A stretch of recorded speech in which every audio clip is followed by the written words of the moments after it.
নিজের অজান্তেই আমরা অনেক সময় নিজেদের ব্যক্তিত্ব বিসর্জন দিয়ে যাচ্ছি, টেরই পাচ্ছি না। জগতের প্রতিটি সম্পর্কই নির্দিষ্ট সীমায় সীমাবদ্ধ। প্রত্যেকটা সম্পর্কের মাঝেই নির্দিষ্ট কিছু গ্যাপ রাখা উচিত। একেবারে ফ্রি হওয়ার মানে নিজের ব্যক্তিত্বকে বিসর্জন দেওয়া। তখন খড়কুটোর মতো ভ্যালুলেস জিনিস আর আপনার মাঝে কোনো পার্থক্য থাকবে না। এই জন্যই খুব সহজেই মানুষের সাথে প্রয়োজনের অতিরিক্ত মিশতে যাবেন না।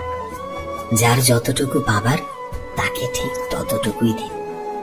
কেননা সহজে পেলে মানুষ হিরেকেও ময়লা ভাবে। কাউকে এতটাও গুরুত্ব দিতে যাবেন না যতটা গুরুত্ব দিলে আপনি নিজেই নিজের কাছে গুরুত্বহীন হয়ে যান। যার যতটুকু প্রাপ্য তাকে ঠিক ততটুকু গুরুত্ব দিন। অতিরিক্ত গুরুত্ব সবাই হজম করতে পারে না। দেখা যায় অতিরিক্ত গুরুত্ব পেলে মানুষ অনেক সময় সঠিক ব্যবহার করতে পারে না। তখন ভেতর থেকে অহংকারী হয়ে ওঠে। খুব কম সংখ্যক মানুষ অপরের গুরুত্ব পাওয়াটাকে সঠিক মূল্যায়ন করে।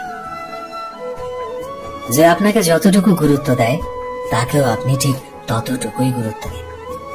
যখনই আপনি বেশি গুরুত্ব দিতে যাবেন তখনই অপর মানুষটা আপনাকে সস্তা ভাবতে শুরু করবে, খেলনা ভাবতে শুরু করবে।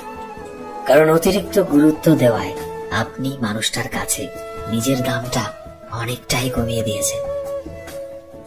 জীবনে ভালো থাকতে গেলে নিজেকে একটু শক্ত করে নেওয়া দরকার, একটু কঠোর হওয়া দরকার। যে আপনার প্রতি যতটুকু গুরুত্ব দেখায় আপনিও ঠিক ততটুকুই গুরুত্ব দেখাবেন। যে আপনাকে যতটুকু ইগনোর করে আপনিও তাকে তত বেশি ইগনোর করবেন। একটু এদিক ওদিক হলেই আপনি তার কাছে সস্তা হয়ে যাবেন না। কেউ আপনার জন্য হাঁটু পর্যন্ত নামলো আর আপনি যদি তার পর্যন্ত কোমর পর্যন্ত নেমে যান, সেটা কিন্তু মোটেও কাম্য নয়।